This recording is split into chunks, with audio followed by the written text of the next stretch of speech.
Hola amigos de Contexto. Bueno, no sé si recuerdan que hicimos un programa antes de las elecciones de Brasil, de la primera vuelta, donde salieron pues dos candidatos con la mayoría, Fernando Haddad y Jair Bolsonaro. Bolsonaro con una ventaja bastante considerable.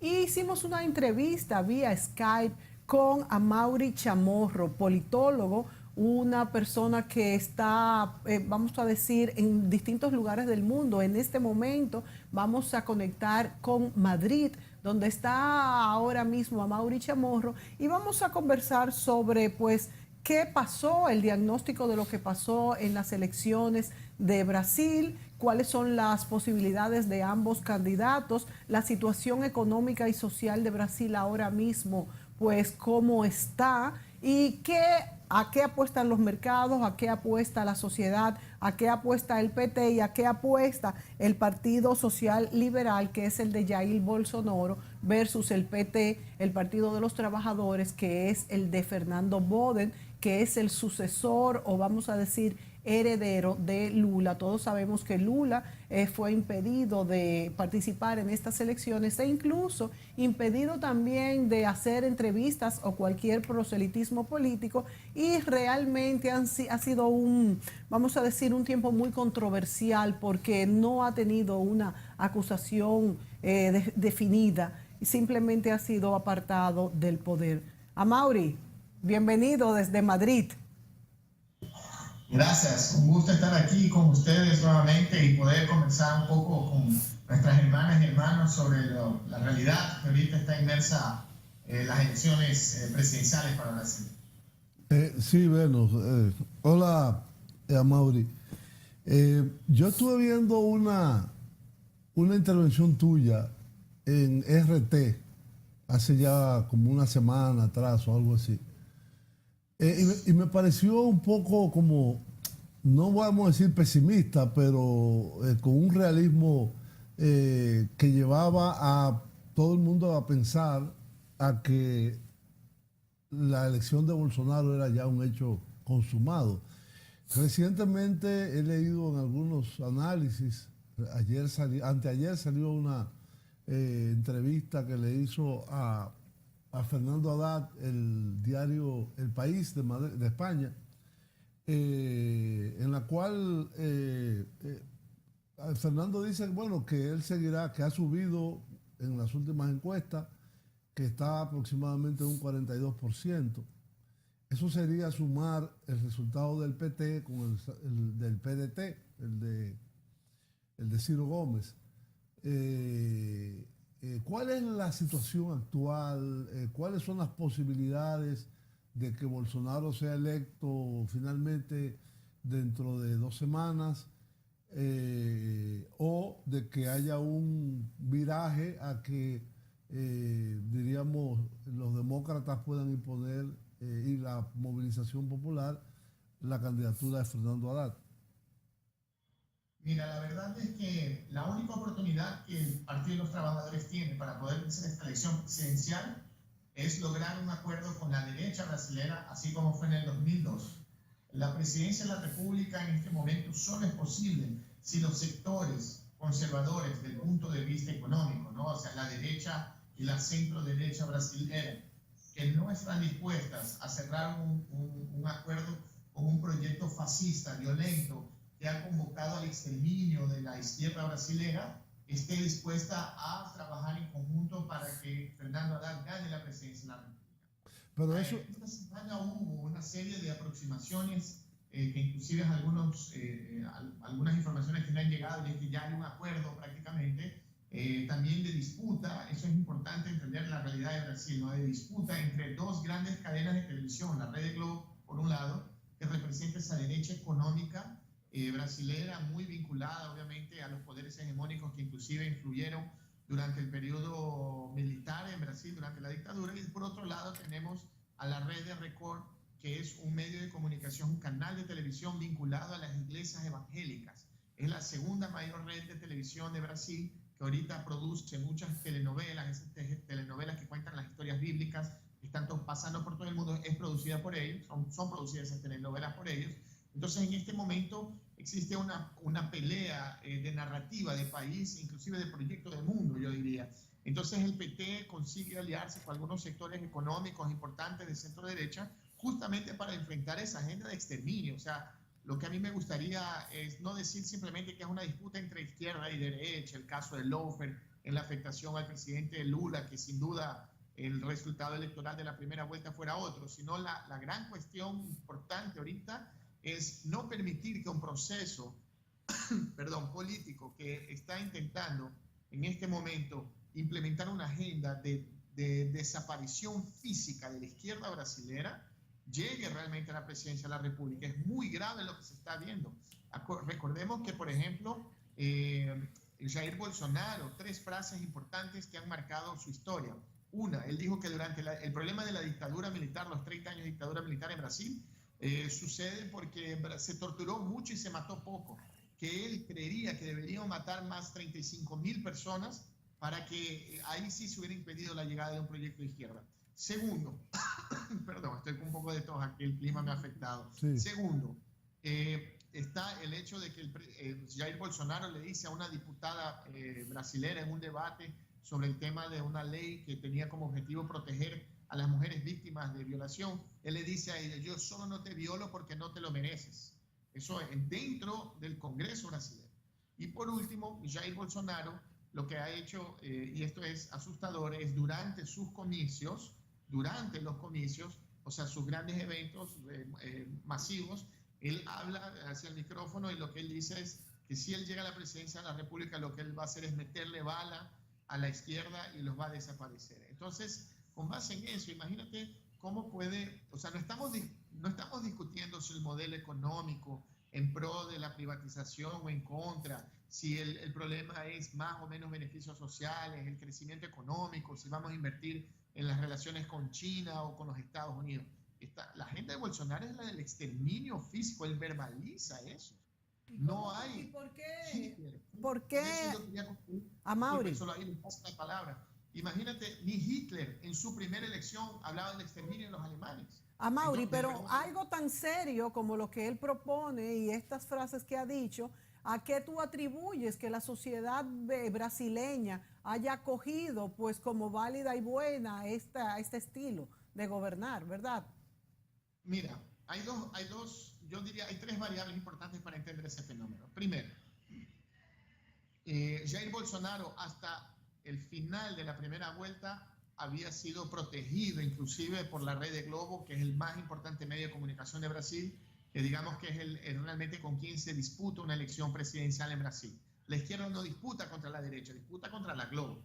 Entonces la Globo había realizado un proceso de blindaje comunicacional, no transmitiendo en sus medios impresos, en sus radios, en su canal de televisión, en sus noticieros, ese tipo de frases de Bolsonaro. Nunca lo posicionó como un tipo, como un fascista, un neonazi, que está dispuesto a matar a su oponente. Segundo, Bolsonaro se vincula mucho a las iglesias evangélicas cristianas radicales desde el punto de vista moralistas, que de alguna forma quieren implementar inclusive la vuelta del estudio de la religión e inclusive considerar a la Biblia como parte de la formación académica de los alumnos, de los niños, por ejemplo. Y esa derecha conservadora desde el punto de vista moral es muy vinculada a Bolsonaro. Lo otro, que también es la última variable, es el antipetismo. Entonces, si tú no tienes un posicionamiento de un candidato, si los medios no lo presentan como un tipo que habla del exterminio del contrario, del oponente, a su vez yo no quiero más al PT como opción a la presidencia de la República, entonces no hay problema en votar por Bolsonaro, porque yo, de cierta forma, la gran parte de la ciudadanía brasileña no tiene esa información de ese tipo de discurso. Eso nosotros lo sabemos porque tenemos acceso a las redes sociales, porque hemos visto, porque nos informamos, pero el ciudadano común, el ciudadano de a pie no ha tenido ese acceso. Entonces, juntan esas variables y obviamente el caudal de votación de Bolsonaro ha sido muy expresivo. Claro. Hay una versión que aparece en las redes sociales y que hasta acá nos ha llegado de un profesor de filosofía, creo que es, de la universidad, se llama Gustavo Bertoche Guimaraes, no sé si lo conoces. Él habla aquí de que en realidad la inmensa mayoría de los votantes del candidato Bolsonaro no es machista, racista, homofóbica ni defiende la tortura. La mayoría de ellas ni siquiera son bolsonaristas. Es decir, es una reacción, según entiendo en esta reflexión, que ese es un hombre de izquierda el que está hablando, una reacción, diríamos, a la quiebra de un modelo que ha sido percibido por una gran parte de la sociedad brasileña, por lo menos por la mitad, de que ha sido el responsable de la corrupción y ha sido el responsable, de hecho, creo que Bolsonaro no se refiere a Lula como Lula, sino como el corrupto. Y que percibe que los problemas de seguridad, que son muy graves en Brasil, de seguridad pública, ha sido incapaz la izquierda y el sistema en general de poder aportar una solución. Digamos, eso es entre otros. Pero este señor exige también una autocrítica de parte del propio PT, que de ser un partido con muchas corrientes internas, un debate muy democrático, se ha ido como anquilosando, es lo que se entiende. ¿Tú conoces el escrito de ese señor Guimarães? Mira, no conozco el escrito de él, pero conozco esa hipótesis, ¿no? Esa teoría de que supuestamente quieren una renovación, ¿no? Entonces no quieren al PT porque el PT es un partido que ha estado durante 4 gobiernos consecutivos, la presidencia de la República, y en este momento quieren una renovación. Pero Jair Bolsonaro está 30 años diputado, ha sido varias veces denunciado por corrupción. Jair Bolsonaro inclusive aumentó su patrimonio en 500%, en 30 años como diputado recibiendo un sueldo. O sea, ¿cómo puede haber aumentado su patrimonio? Y la gente de alguna manera no sabe eso. Ese blindaje a los medios de comunicación, a Bolsonaro, acaba de alguna forma ayudando a que se proyecte. Pero también no podemos dejar de considerar también la variable de que Fernando Haddad, el candidato del Partido de los Trabajadores, es un candidato relativamente desconocido para el gran público brasileño. Sí. Él fue ministro de Educación del gobierno Lula, fue un gran, yo diría, el más importante ministro de la historia de Brasil de Educación. Fue alcalde en la ciudad de São Paulo, perdió su reelección, quedó en tercer lugar en una pésima votación. Entonces, ya también Bolsonaro no ha tenido un contrincante, digamos, que pudiera enfrentarlo en ese tono de disputa, de pelea. Haddad es mucho más acogedor, de unión, de agregar, de vamos a conversar, vamos a dialogar. En cuanto a Bolsonaro, tenía ese discurso nazi de que vendría con los Panzer a destruir todo, ¿no? Entonces, obviamente la sociedad brasilera, que ha sido bombardeada por los medios de comunicación durante 6 años consecutivos, que costó la cabeza de la presidenta Dilma Rousseff por medio de un golpe parlamentario inconstitucional, sí. En este momento crea una agenda de necesidad de moralización del país. Esa moralización del país viene con alguien que a su vez tiene una verborragia y que está dispuesto a entregar esa moralización. Un ex capitán del ejército que habla de mano dura, habla de dictadura, habla del exterminio, habla de armar al ciudadano, habla de quitarle los derechos. Imagínense que él votó en contra de una ley que tenía como objetivo la protección de las mujeres que habían sido víctimas de violación. Entonces, él tiene una agenda muy conservadora en ese sentido, es abiertamente anti-LGBT, anti-mujeres, es misógino, es es racista, es xenófobo. Entonces, toda esa agenda que de alguna forma tiene una cara medio moralizante de lo que pasa en Brasil, él la representa. Y a su vez, Fernando Haddad no ha conseguido tener una línea comunicacional que realmente cautive, inspire y haga con que la gente salga a la calle para votar, por ejemplo, en favor de un proyecto más progresista. Con una otra variable importante. Recordemos que una semana antes de las elecciones, el Brasil entero, inclusive el mundo entero, parten con una acción que se llamaba El y ¿no? O sea, el no. Era, inclusive Madonna participó de eso directamente para conseguir decir al mundo de que Jair Bolsonaro era misógino, que era machista, que era homofóbico. ¿qué pasó? Esos sectores, clases medias, medias bajas, muy vinculadas a las iglesias evangélicas, muy conservadores, que son mucha gente en Brasil, se vincularon naturalmente hacia Jair Bolsonaro. Porque, ¿qué pasó? Yo tenía una decisión. Yo estoy a favor de una agenda económica, a favor del trabajador, de los derechos, los beneficios sociales, que a su vez aumenten el sueldo básico y que me den una opción de mejorar la calidad de vida. Pero si para seguir eso yo tengo que optar por una agenda pro aborto, a favor de los LGBTI, a favor de una agenda feminista que de cierta forma aún choca grandes sectores de la sociedad brasilera, ¿qué quiere decir? Que yo tendría que ser una opción moral que contradice mi comunidad, contradice mi familia, contradice todo aquello, de lo que yo hago parte, que son las iglesias evangélicas, cristianas, que en Brasil no pueden ser dejadas a un lado, son grandes sectores. Por ejemplo, el 30% del Parlamento brasilero es formado por una bancada, por un bloque evangélico. Entonces, esa es representación a la sociedad. Es muy fuerte la representación religiosa allá, a Mauri, pero también es cierto que tantos periodos de seguido desgastan al poder cualquier partido. Y ya el Partido de los Trabajadores tiene tiene cuatro periodos consecutivos y ha coincidido con esta ola de corrupción. 3,5. Sí, 3,5 no. Porque a Dilma fue. Ha coincidido con esta. Nos tenemos que ir a la pausa, Mauri. Pero yo lo que quiero es vincular esto con dos cosas. Primero, ¿con quiénes podrían aliarse al PT ahora para poder hacer contrapeso a Jair Bolsonaro? Y por otra parte, ¿cuál es la vinculación que hay entre esto que está pasando de preferir a una persona que dice tener mano dura y es hasta cierto punto dictatorial, con estas encuestas que se han realizado en Latinoamérica, incluyendo en nuestro país, donde los jóvenes han dicho que prefieren mano dura para gobernar antes de que corrupción o tener inseguridad en las calles? Vámonos a la pausa y volvemos contigo desde Madrid.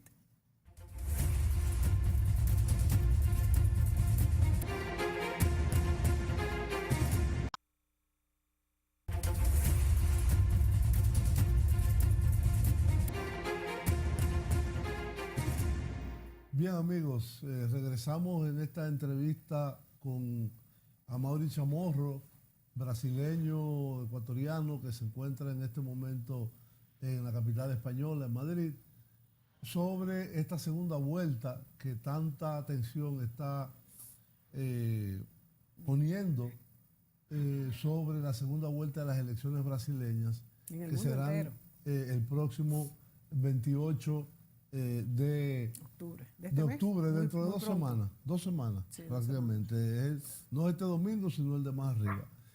Amaury, estaba la pregunta que te dejó Mónica sobre la mesa en el segmento anterior, pero a mí me interesa saber algo que no termino de entender. ¿Todavía el Alfredo Globo está apostando a que sea electo Bolsonaro, o ha habido un cambio ante la situación que se podría generar de confrontación social, de represión, a pesar de que la agenda económica de Bolsonaro es ultra neoliberal, que inclusive, algo increíble, el presidente de Chile, señor Piñera, la alabó y dijo que él va por el camino correcto en la agenda económica, aunque hay algunas cosas que hay que atemperar.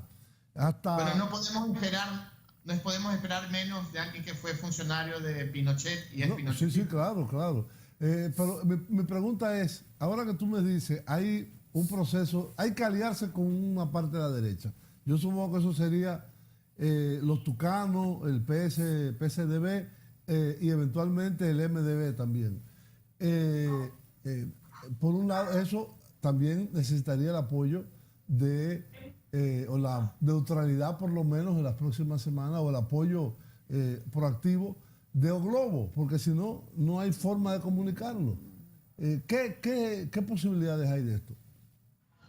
Bueno, yo quería, antes de responder esta pregunta, solo comentar hablamos en el bloque anterior del desgaste del PT, ya son muchos años en el liderazgo, por eso está ganando Bolsonaro. En realidad no es verdad, porque si Lula estuviera ahorita libre, ganaría las elecciones, sabemos de eso. Es más, lo que se esperaba es que Dilma, que venía muy en baja, hizo un mal gobierno. En realidad no podemos denegar eso desde el punto de vista económico, desde el punto de vista político. Tuvo muchos problemas. A eso se le suma, obviamente, la afectación proposital de todo el tema del lawfare y la persecución en contra de ella. Pero el gobierno de Michel Temer estos 2 últimos años fue un desastre. Sí. Nunca Brasil tuvo índices de desempleo tan altos como ha tenido ahorita. La frenada económica es tremenda. Entonces, existe un momento de caos en el país y Lula aparece como un hombre que viene a salvar ese proceso. Entonces, por eso se lo mete preso, por eso se le impide disputar la presidencia de la República, porque la derecha brasilera, la derecha y los sectores extremos de derecha sabían que Lula podría ganar. Entonces, eso contradice un poco esa narrativa de que la gente estaba cansada de un gobierno del PT. Sí. A su vez, sí, solo con la red de Globo y solo con un pacto con los sectores de la derecha es que el PT puede ganar a la ultraderecha en este momento. Ya hay señales claras de que hay un giro por parte de los medios de comunicación conservadores, que fueron los medios que tanto atacaron al presidente Lula y que permitieron esta matriz informativa para detenerlo. En este momento ya comienzan a deliberadamente golpear, yo diría, a Jair Bolsonaro, mostrando reportajes sobre las denuncias de corrupción, sobre su discurso fascista, sobre la violencia. Recordemos que ya ha muerto bastante gente en esta semana después de la elección. Sí, o sea, hay más de 50 casos de palizas que se les ha dado a personas en la calle. Sí. Entonces, y eso es realizado por los militantes de Bolsonaro. Entonces la derecha ya da un giro en ese sentido, esa derecha no extrema, para apoyar a Haddad y de repente ganar las elecciones.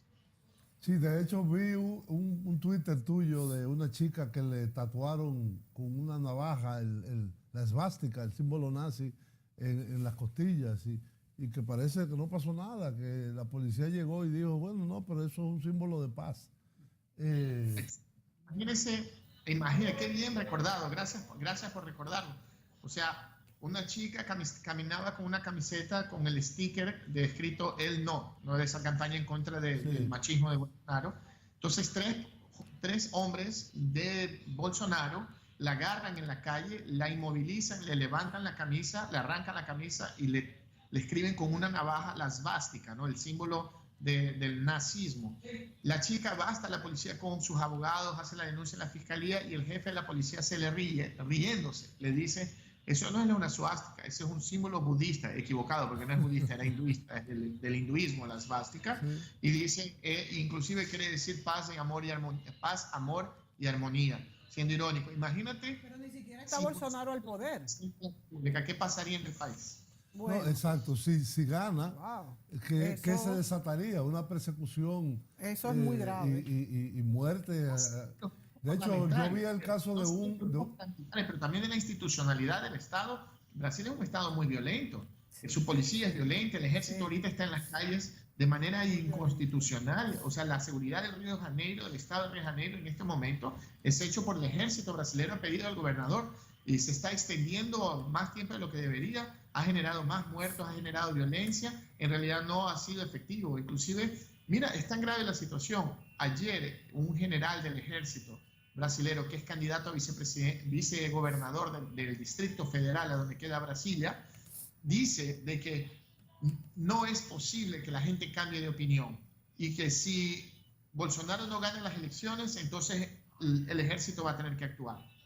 Por Dios. Es decir, que si no gana Bolsonaro, damos un golpe de Estado. Qué barbaridad. Bueno, vamos a la parte económica. Yo quisiera hablar un poquito de la parte económica. Se dice que Brasil tiene pues un techo ya de la deuda, porque es una deuda de un 77% del PIB, que no se puede con los salarios tan altos del tren público, pero sin embargo Bolsonaro no ha pues dibujado, vamos a decir, un proyecto económico, más que decir que va a privatizar las empresas. Todo. Bueno, dice que excepto, yo leí que dice que excepto Petrobras, la Caixa Económica y el Banco de Brasil, dice que él obtendría 270 mil millones de dólares con esta venta de los activos públicos. ¿Qué pasaría Amaury, si esto se privatiza, ¿cuál es el pronóstico económico? Porque hemos visto, si bien es cierto que muchas veces el gobierno no es el mejor administrador, los ejemplos que hemos visto, incluso en nuestro propio país, no es el mejor cuando hay privatizaciones de este tipo. Mira, para que tengas una idea, es que lo que han hecho en Brasil es criminal.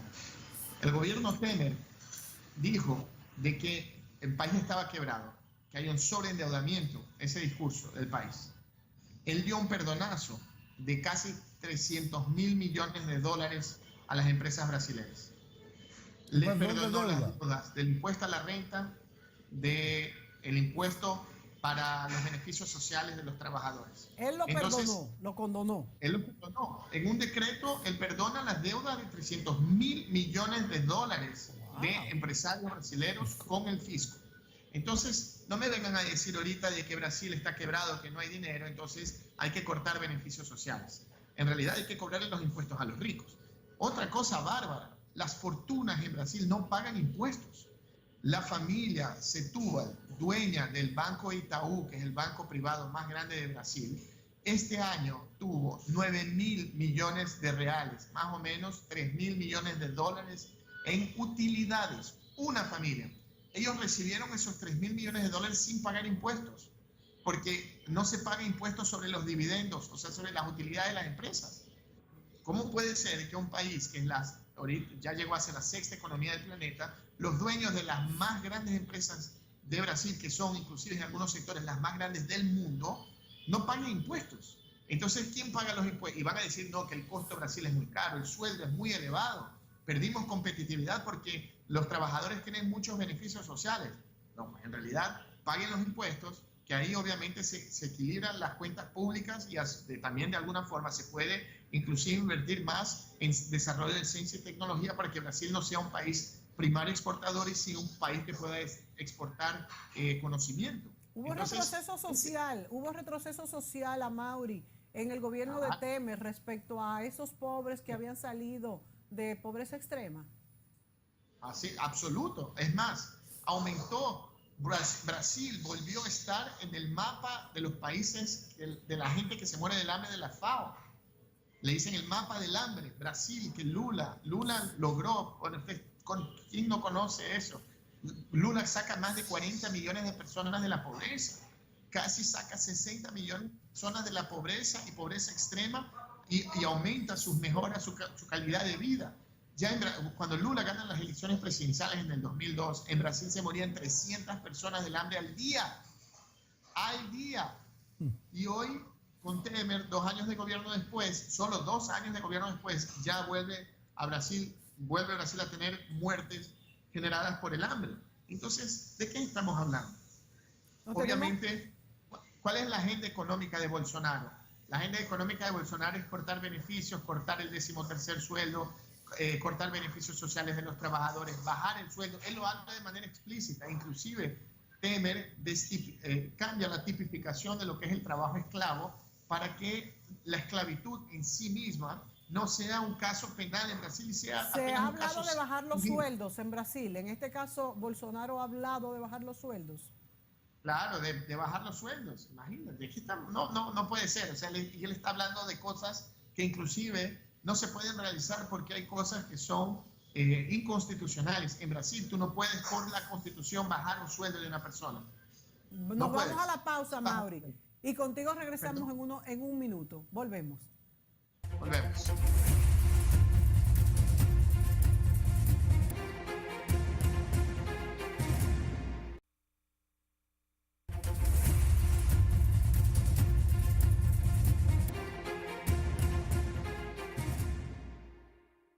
Bien, amigos, regresamos a este programa sobre la segunda vuelta de las elecciones en Brasil.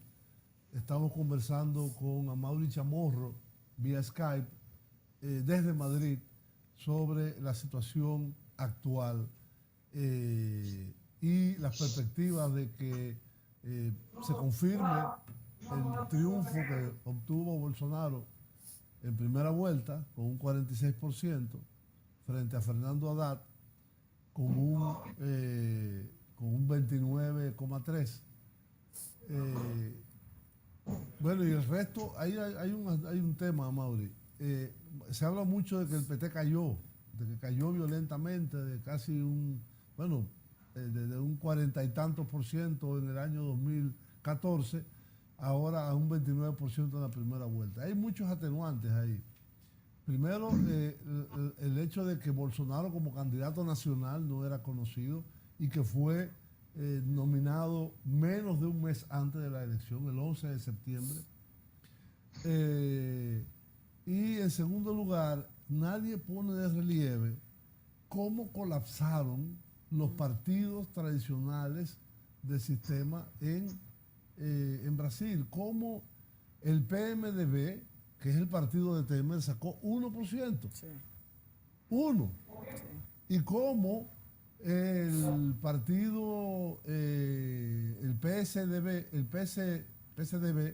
Partido de la Socialdemocracia Brasileña, en el cual es la única experiencia de haber electo un presidente en primera vuelta en 2 ocasiones, a Fernando Henrique Cardoso. Fernando Henrique. Exacto. Y el partido de Aécio Neves y de Alckmin. Alckmin sacó menos de un 5%, 4,7%. Entonces, esos son partidos enormes del sistema que fueron prácticamente borrados del mapa electoral. Entonces, está pasando un trasvase de votos de la derecha tradicional, vamos a decir, derecha no extrema, hacia este discurso de Bolsonaro, con el extremismo que le caracteriza. Pero como decía mucha gente, las personas que están votando por él no necesariamente han vivido. No son personas que sean racistas, que sean homófobas, sino son personas que están cansadas de un sistema político. De la corrupción y la inseguridad. Más y la nada. Inseguridad. Bueno, entre otras, porque también hay mucha homofobia, hay mucho... Pero son los menos. El peso de las iglesias evangélicas es muy grande. Es como un 30 o 40% de la población. Entonces, hay un cambio. Se me pregunta del paradigma político en Brasil, es decir, la gente se ha vuelto más conservadora, a pesar de que el PT mantiene casi un 30%, lo cual es una proeza ante una situación como la que se presentó. A ver, no podemos, ustedes no han comentado el hecho de que Lula esté preso y no pueda competir ahorita. Que no puede hablar. Si Lula estuviera en la calle, él probablemente hubiera ganado en primera vuelta. O sea, decir de que ya hay un desgaste de la imagen del PT y que ya es parte del sistema y que, a ver, el PT ganó 2 veces con Lula, ganó 2 veces con Dilma, iría a ganar ahora la 5ª vez con Lula nuevamente, porque es un proyecto que está muy vinculado, pero profundamente vinculado en las amplias bases sociales de gente clase media baja. Eso es innegable. El presidente Lula ha logrado construir un proceso de apoyo a un proyecto político que primero se basa en el diálogo con los sectores evangélicos, con los sectores religiosos, con los sectores empresariales, con los sectores sociales, con la agroindustria y al mismo tiempo con los trabajadores sin tierra. Esa es la gran habilidad del presidente Lula.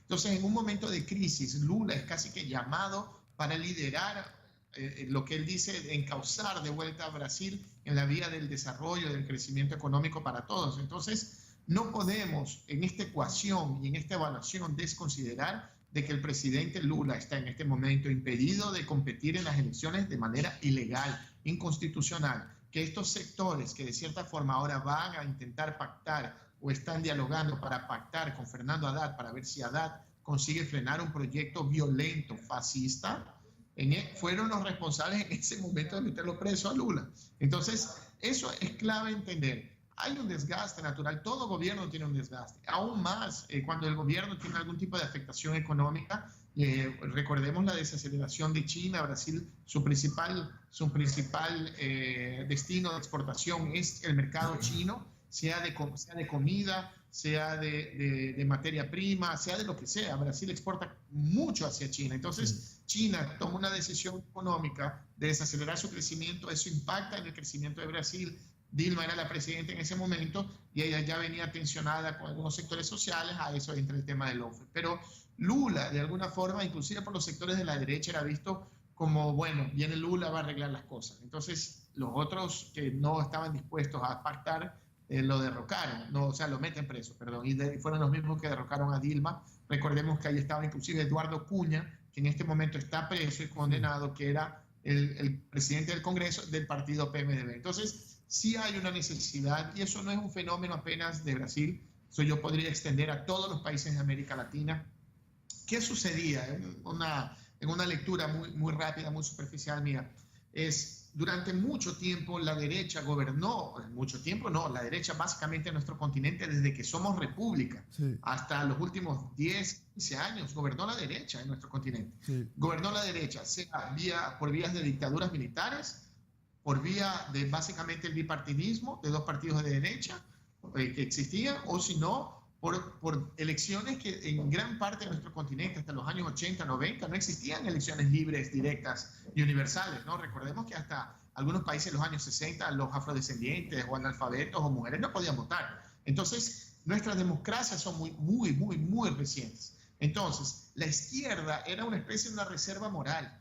Ya hace 20 años que estamos en el gobierno, en todo nuestro continente se han logrado inmensos avances en el combate a la inequidad, a la pobreza. Hemos conseguido por primera vez tener millones de personas, millones no, millares, miles de personas estudiando becadas en las mejores universidades del mundo. Eso prácticamente en todos los países. Pero, ¿qué pasó? En este momento la derecha, con una estrategia de lawfare, masacrando la izquierda, masacrando su percepción, posicionándola como también parte de la vieja política. Mira cómo ellos también son corruptos. Obviamente la ciudadanía se queda sin opción. Yo tenía la izquierda, que yo creía que eran trabajadores, que eran honestos, pero en este momento todos sus líderes son perseguidos por la justicia y por los medios de comunicación. Entonces deben ser corruptos. ¿Qué opción queda? Queda la opción de esos partidos o de líderes mesiánicos, que como es el caso de Jair Bolsonaro, que de alguna forma son outsiders, ¿no? Vienen desde afuera, que nunca estuvieron en esa disputa por la presidencia de la República y se transforman en una opción como una especie de renovación. Pero esa renovación surge a partir del nacimiento de estrategias de lawfare en nuestro continente. Porque si no fuera así, Lula ganaría las elecciones. Sí. Hay, diríamos, dos elementos que quisiera plantearte que son importantes para la región y para Brasil en particular. Hemos visto las distintas opciones políticas que ha venido manejando en la región el gobierno de Trump, el gobierno de los Estados Unidos. Y a mí me llama la atención de que Steve Bannon, el ideólogo del ultranacionalismo, que él ha querido, que fue el ideólogo de Trump y después ahora está en Europa promoviendo estos movimientos de ultraderecha, está ahora en Brasil, está asistiendo de una forma directa o indirecta a que se consolide esta tendencia. ¿Cuál es la posición que, si no públicamente, al menos que se sepa, ha adoptado el gobierno de Trump? ¿Está apoyando a Bolsonaro? ¿Desea que sea electo? En primer lugar. Y en segundo lugar, si vamos a verlo como una posibilidad, esta alianza con la derecha de parte de Haddad y del PT, ¿cuáles serían las posibilidades de que en estos 14 o 13 días que quedan esa alianza se pueda concretar? A ver, tu primera respuesta, ¿no? La influencia probablemente de Trump en una agenda de extrema derecha por todo el continente, bueno, sus ideólogos o asesores rodando todo el continente. Bueno, los gringos, ustedes han sufrido en carne propia más que creo que todo el continente, claro, lo que es una presencia de los gringos en tu territorio, ¿no? Sea por vía de asesores o sea vía por presencia militar, que al final tienen el mismo objetivo. Unos por un lado mueren más, por el otro mueren un poco menos. Entonces, yo creo que en realidad y ese es un fenómeno. Yo rodeé Europa, algunos países, estuve en Italia y estuve en una reunión con algunos académicos que me comentaban de que básicamente el principal componente para la ascensión del fascismo en Italia y también del nacionalsocialismo alemán es básicamente la presión económica sobre los sectores medios y de clases medias bajas. Más que la afectación a los grandes sectores obreros populares, es esa clase media emprendedora que no es rica, que no tiene una comodidad, pero a su vez también no se considera pobre, que se siente amenazada económicamente y que opta por una vía un poco más radical, una vía radical del punto de vista de moralización o de salvataje de sus supuestos derechos o conquistas individuales, porque en realidad la clase media cree que es un pobre que trabaja mucho y tiene un poco más de acceso a bienes de consumo y a su vez quiere proteger eso. Entonces, en ese proceso individualista ve en figuras mesiánicas como Jair Bolsonaro la salida para no verse afectada directamente por una crisis económica. La crisis económica generada inclusive, no generada por el Partido de los Trabajadores, crisis económica generada por el gobierno de Michel Temer que destrozó Brasil en 2 años. No es culpa, Dilma Rousseff no es responsable por la actual situación económica de Brasil, ella no perdonó pese a tener responsabilidad, así como el Partido de los Trabajadores también lo ustedes, de no haber pactó con la derecha brasilera, dio algunos beneficios, algunos subsidios a los grandes grupos económicos, por eso el presidente Lula también tuvo una cierta gobernabilidad, pero en este momento todos están afectados por la economía del país. Entonces, el Jair Bolsonaro no ha presentado absolutamente ninguna propuesta que tuviera cualquier lógica en el sentido de mejora de la situación económica del país. Él no ha dicho nada, inclusive es conocido solo ver los videos en YouTube a donde le preguntan las cosas más básicas, cómo vas a hacer para aumentar el crecimiento del PIB del país, y él habla de la cuestión de que el problema es que se pagan sueldos altos y cosas de ese tipo. O sea, él no tiene una salida económica para eso. Entonces, obviamente la vía va un poco más por ahí, y obviamente para evitar un supuesto partido corrupto que a su vez hasta ahora no ha sido presentada ninguna prueba, y la condena del presidente Lula es absolutamente ilegal. Amaury, nos queda 1 minuto, pero hay una cosa que ha quedado todavía en el aire. ¿Habrá debate entre Bolsonaro y Haddad? Porque Claro. No, Haddad, eso es interesante. Haddad dijo que iría hasta el consultorio del médico con Bolsonaro para hacer el debate si necesario. Pero Jair Bolsonaro, bueno, también quien trabaja con comunicación política en mi caso, sabemos que a veces las opciones de los candidatos que están liderando las encuestas es no exponerse demasiado, no exponerse a un debate, porque eso puede afectar tu proyección como candidato. Jair Bolsonaro lo sufrió en primera vuelta, él fue a los primeros debates, fue ridículo, qué pena que esté en portugués, pero si tú ves lo que él habla, las respuestas que da eran ridículas, y él cae sensiblemente en su proyección para intención de voto. Después del atentado a cuchillazo que él sufrió, él no fue a ningún debate más, y él creció y llegó a ese tremendo 46%. Entonces, él ya ha anunciado que no va a participar de ningún debate en ningún ámbito con Haddad, que es un hombre obviamente mucho más capacitado, mucho más experiente, PhD, profesor universitario, o sea, un tipo ministro, tiene mucho más experiencia, le daría un baile a Jair Bolsonaro. Bueno, Amaury, muchísimas gracias por este panorama de Brasil pre la segunda vuelta electoral el 28 de octubre. Ya hablaremos cómo comenzará este nuevo gobierno, sea cualquiera que tome pues las elecciones, que gane, y seguiremos analizando contigo. Muchas gracias por estar por Skype desde Madrid, en este caso. Gracias a ti, gracias a ustedes. Será hasta la próxima, Amaury. Muchas gracias. Señores, a ustedes, gracias, amigos. Gracias por sintonizarnos. Vemos que no haga fascismo en Brasil. Así es. Hasta luego, Amaury. Que te vaya muy bien. A ustedes, amigos. Nos veremos pronto.